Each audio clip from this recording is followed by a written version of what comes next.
जो मान और सम्मान दिया है उसके लिए मैं सदैव आपका बहुत बहुत आभारी रहूंगा। दोस्तों, ये चुनावी जंग है, अभी तो नाके तक पहुंचने में टाइम लगेगी अपने को, लेकिन अगर आप लोगों का साथ मिला तो समझ लो मंजिल बहुत पास है। मैं राजस्थान के सचिवालय, जो राजस्थान की राजधानी जयपुर है, वहां पे 39 साल सेवा की है मैंने। जहाँ से सरकार चलती है, जहाँ सारे मंत्री बैठते हैं, जहाँ सारे अफसर बैठते हैं, मैं उन सबका नेता रहा हूँ। और एक दो बार नहीं रहा हूँ, 4 बार मैं नॉन गैजेटेड का अध्यक्ष रहा हूँ और 2 बार मैं गैजेटेड का अध्यक्ष रहा हूँ।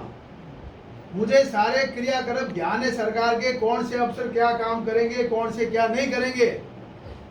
आज तक जो बीकानेर की समस्या है, आदरणीय गोपाल जोशी जी 2 बार हमारे रहे, भाई नंदलाल जी ब्यास साहब रहे, बीजेपी के 3 बार विधायक बीकानेर से जीते हैं।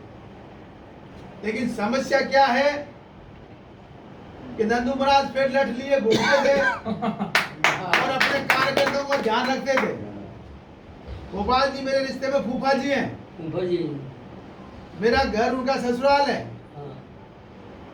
लेकिन दोस्तों क्या होता है कि नेता की ताकत होती है कार्यकर्ता, और कार्यकर्ता की ताकत होती है नेता।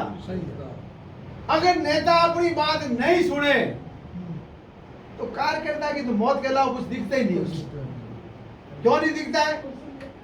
कार्यकर्ता जोश में होकर सामने वाले से लड़ लेता है, किस लिए? कि हमारा आदमी जीते। और जब कार्यकर्ता पे आके पड़ती है, नेता नहीं सुनता है, तो इससे बड़ी दुर्भाग्य की बात कार्यकर्ताओं पे नहीं होती है। हम लड़ते हैं, झगड़ते हैं। जोशी जी बैठे हुए, अभी भी इनका केस चल रहा है, महेश भवन का केस इनका अभी भी चल रहा है झगड़े का। क्या होता है कि जब कार्यकर्ता परेशान होता है ना, गोपाल जी बहुत सज्जन आदमी थे, बहुत बढ़िया आदमी थे अपने, और हर जगह से चुनाव लड़े हुए आदमी थे, मंजे हुए लोग थे। लेकिन वो उम्र का तगाजा था उनका। उम्र के चक्कर में गोपाल जोशी जी कमरे से बाहर कम आते थे, वहां टीवी में देख लो तो मुश्ताक आया है तो बुला लो, वासुदेव जी आया है तो रोक दो। ये सबसे बड़ी प्रॉब्लम थी। जन नेता का मोबाइल 24 घंटे खुला होना चाहिए। कोई आदमी फोन करेगा तो परेशानी में करेगा, बिल्कुल सही है, उनकी वाहवाही के लिए नहीं करेगा वो। अब मान लो अचानक आदमी बीमार पड़ गया, हॉस्पिटल जाना है उसको, और नेता ने उसका फोन ही नहीं उठाया, तो उसके दिल में बड़ी बुरी भावना होती है। मैं आपको इतना कहना चाहता हूं साथियों कि मेरा जो अनुभव है, राजस्थान के प्रशासन का जॉइंट सेक्रेटरी रिटायर हुआ व्यक्ति हूं मैं, मेरे को सारे काम ध्यान है कि कौन सा काम कहां होगा और कहीं नहीं होगा। मैं आपको इतना ही कहता हूं कि बीकानेर के एक भी बंदे को जयपुर नहीं जाने दूंगा, उसका यही काम करूंगा। मुझे मालूम है कलेक्टर लेवल काम है तो कलेक्टर से करा देंगे, ये काम सेक्रेटरी लेवल का सेक्रेटरी से करा देंगे, ये काम मंत्री के लेवल से मंत्री से करा देंगे। आज की तारीख में क्या हो रहा है, हमारे पुराने एमएलए और मंत्री साहब जो वर्तमान में है, वो क्या कह रहे हैं कि जयपुर आ जाओ। आदमी एक जयपुर जाता है, उसकी जेब में 2-3 हजार रुपये होने चाहिए। बिल्कुल साहब, उसको कहता है पहले मालीनगर आओ मेरे घर पे, फिर वो कहता है सेक्रेटरीट आ जाओ, फिर वो कहता है संकुल आ जाओ, पहले बिजली विभाग थी तो बिजली में आ जाओ। इन चीजों को लेके कार्यकर्ता परेशान रहता है। मैं उनकी सारी परेशानियां वहां देखता था कि कार्यकर्ता कैसे भटक रहा है। वहां अंदर बढ़ने के लाले पड़ते हैं, सेक्रेटरीट में बढ़ने के लिए पास चाहिए, और पास के लिए 2 बजे से पहले अलाउ नहीं है। अब आदमी 11 बजे आ गया, कैसे बढ़ेगा? मेरे नाम से वहां का पास 24 घंटा आपका बन सकता है, कोई प्रॉब्लम नहीं है आपको वहां। इन चीजों को लेके मेरे दिल में एक पीड़ा थी कि राजस्थान अपने जिसके रहने वाले स्थान के लोग हैं, बीकानेर के, मेरा 22 साल तक जीवन यही रहा है। मैं इसी रामपुरा कॉलेज से ग्रेजुएट किया हूँ। मेरी दुकान पहले प्रकाश जी के सामने थी, गौरा हसन जी के मैडम के नीचे, फिर अभी साइड में आ गई है। यहाँ चाय का पान का धंधा मोती जोड़ा मैं कर रहा था, और काम नहीं कर रहा था। और उस जमाने में चाय के कप नहीं थे, वो कोई कप थे जिसको धोके पीना पड़ता था, तो वो भी हम धोते के अपना काम करवाए। कि गरीब परिवार से निकल के मैं आगे बढ़ा हूँ, इधर क्या महाराज और तो बचपन से यहाँ बड़े बड़े हुए हैं। तो मेरा तो इतना कहना है कि आपने जो आज ये काम किया है, और देखिए मोदी जी पे विश्वास करना सीखिए। आज भी अपने लोग क्या विश्वास करते नहीं है, आप लोग एक पार्टी में जुड़ के रहते हैं, उसका बड़ा भरा खामियाजा होता है। नरेंद्र मोदी जितने काम आप लोगों के लिए बजट जारी किया है, कांग्रेस सरकार ने आज तक जारी नहीं किया है। हर चीज में उसने अपना काम दिया, लेकिन उनमें ठप्पा लगता है कि ये काम हमारे विरोधी है। ये कर करके नेताओं ने आपसे वोट ठीक लिए। अब लोग समझ रहे हैं, उनकी भावना जाग रही है। आप एक बार लग के तो देखिए सभी लोग, हम जाएंगे नहीं तो आपका काम कौन करेगा? हम आएंगे नहीं तो आप हमारे साथ क्यों लगोगे? यही कारण है कि इस भारतीय जनता पार्टी ने हर गरीब तबके को, क्या कोई उज्ज्वला जो गैस मिल रहा है उसमें कोई जातिवाद का भेदभाव है क्या? क्या कोई राशन मिल रहा है उसमें भेदभाव है क्या? क्या मेडिकल सुविधा मिल रही है उसमें कोई भेदभाव है क्या? कोई भेदभाव नहीं है। जिन जिनका सबको हक है कि उस श्रेणी में आता है सबको मिल रहा है। इसलिए आप लोग निश्चित रहें, ये सरकार बदलेगी। लोग बात परेशान है, अशोक गहलोत चाहे सोने की गिनियां बांट दे, मैं आपको आज कहता हूं, सत्ता रिपीट करना बहुत बड़ा काम है। ये नहीं हो सकती है। लोग कहते हैं हम आ जाएंगे, आज वसुंधरा जी नहीं है, आज वो नहीं है, सब लोग हैं पार्टी के साथ। अभी 2 तारीख से परिवर्तन यात्रा निकल रही है, और वो यात्रा जैसलमेर से निकलेगी, अपनी यात्रा गोगामेडी हनुमानगढ़ से निकलेगी। सब लोग जिस दिन यहाँ बीकानेर में उनका पड़ा होगा, सब नेता यहाँ आएंगे। हम सब लोग भी वहां जाएंगे और लोगों को बताएंगे, तो निश्चित रूप से आपके काम होंगे। मैं तो आपको इतना ही विश्वास दिलाता हूं कि मेरे तो बचपन का स्थान यही है। मैं 8 साल की उम्र में इस प्रकाश पट्टी पे आ गया था। इस प्रकाश चित्र की पहली फिल्म का नाइट शो देखा थे, पहले आपको ध्यान नहीं है। जो नई फिल्म लगती थी उसका रात को यहाँ दुकानदारों को पहली फिल्म फोकट में दिखाते थे कि देखते कि प्रिंट सही है कि नहीं है, कोई प्रिंट में गड़बड़ नहीं है। हम तो उस जमाने से देख रहे हैं। इसलिए आप लोग तैयार रहें, और मेरा जब तक टिकट फाइल नहीं हो आप लोग सहयोग करें। बिल्कुल साहब, मैं आपके बिल्कुल और आप लोगों को विश्वास दिला के जा रहा हूं कि आपकी हर समस्या मेरी समस्या होगी। कई बार निजी मामले भी होते हैं, नेता कहता है निजी मामला है, आज मेरा निजी मामला है, मैं इनके पास आया हूं ना। ये अपने निजी मामले मेरे पास क्यों नहीं आएंगे? आदमी कड़ी तभी जुड़ती है जब आप लोग मिलके काम करते हैं, और अगर हम मिलके काम नहीं करेंगे तो दोस्तों ये तो राजनीति का क्षेत्र है।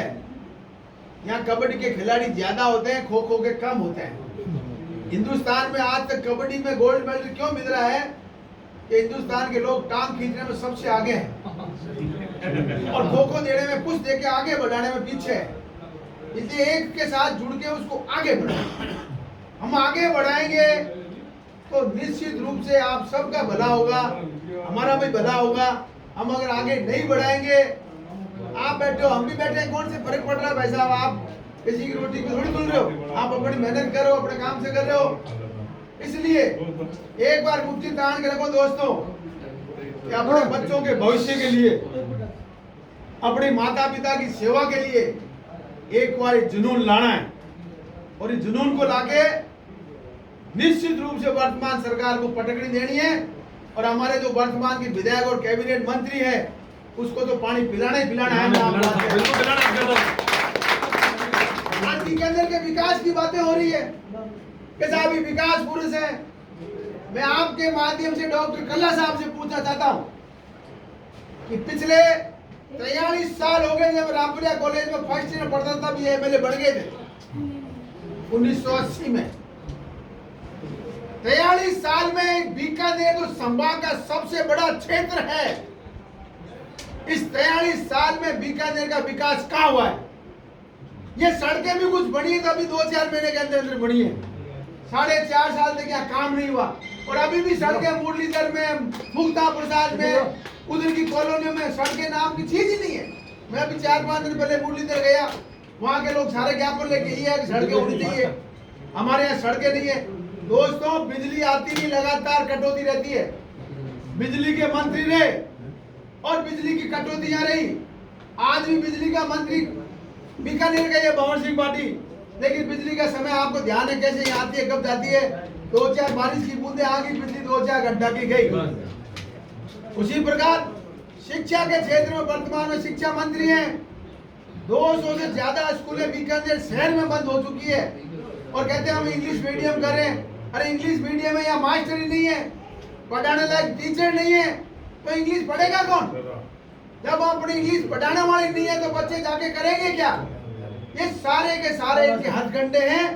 ये पहला काम है कि राजस्थान की सरकार ये बताए हमको कि पिछले इंजीनियरिंग कॉलेज में जो 155 लोग काम कर रहे थे, कल्ला साहब ने उस समय भी कहा था गोकुल सर्किल पे, अगर मेरी सरकार आ गई मैं जीत गया 5 दिनों में इनको लगा दूंगा। आज तक एक बंदे को नहीं लगा है और वो सारे बच्चे दर की ठोकरें खाते हुए गलियों में घूम रहे हैं। उसी प्रकार डॉक्टर कल्ला साहब ने कहा था कि अगर मैं मंत्री या एमएलए बन गया, सरकार आ गई, तो वर्तमान में जो इलेक्ट्रिसिटी बोर्ड प्राइवेट सेक्टर को गई है उसको मैं वापस गवर्नमेंट सेक्टर में ले आऊंगा। इस 4.5 साल में भगवान ने उनको ऊर्जा मंत्री भी बनाया। 3 साल तक वो ऊर्जा मंत्री थे और लेकिन वो कंपनी को वापस सरकार में नहीं लाए। और काम क्या किया कि 17-18 में डॉक्टर बीडी कल्ला साहब मंत्री नहीं थे, उसका भी एक सर्टिफिकेट जारी कर दिया। कंपनी ने बहुत अच्छा काम किया है। हम कल्ला साहब से कहना चाहते हैं कि जब आप उस विभाग के मंत्री उस समय नहीं थे तो आपने उसका प्रमाण पत्र कैसे दे दिया कि मुश्ताक जी ने हमने अच्छा काम किया, कंपनी ने अच्छा काम किया। ये बहुत बढ़िया, उसकी भर्त्सना करते हैं। उसके साथ साथ आज लगभग 300 बच्चे पंचायत राज विभाग में टीचर लगने वाले थे, उनका भी वादा किया था कि मैं इनको आगे लगा दूंगा। आज भगवान ने उनको शिक्षा मंत्री बना रखा है, लेकिन वो शिक्षा मंत्री होते हुए भी वो बच्चे आज भी सड़कों पे घूम रहे हैं। और चौथा जो बड़ा भारी काम हमारे कल्ला साहब ने किया कि मैं एक टोल फ्री नंबर जारी करता हूँ, सीधे हमसे बात करो आप लोग। वो टोल फ्री तो आज तक लगा नहीं, लेकिन बीकानेर की पश्चिम जगह को छोड़ के वो पूरे में रहने लगे। यही हमारा सबसे बड़ा दुर्भाग्य है कि राजस्थान के मंत्री होते हुए बीकानेर, अगर संभागों में बात करें, 7 संभाग थे, अब 3 और बढ़ के 10 हो गए। 7 विभाग में बीकानेर सबसे पुराना शहर है। लेकिन अगर विकास की बात हम करें तो विकास में कोटा, जोधपुर, उदयपुर, अजमेर, भरतपुर, जयपुर, उसके बाद नाम आता है बीकानेर का। बीकानेर की दुर्दशा आज भी ग्रामीण से ज्यादा नहीं है। लोग यहाँ के सीधे हैं, इसलिए ज्यादा लड़ाई झगड़ा नहीं करते। अगर भरतपुर, धौलपुर के लोग होते और वहां का ये मंत्री होता तो लोग उसको पकड़ देते सड़कों पे, क्या भाई बता तू क्या करना चाहते हैं हमारे साथ। ये रेलवे फाटक जिसके ऊपर राजनीति लगातार वर्षों से हो रही है, लेकिन उसका निदान नहीं हो रहा है। क्यों नहीं हो रहा है? यहाँ पे भी रोटियां सेकी जा रही है।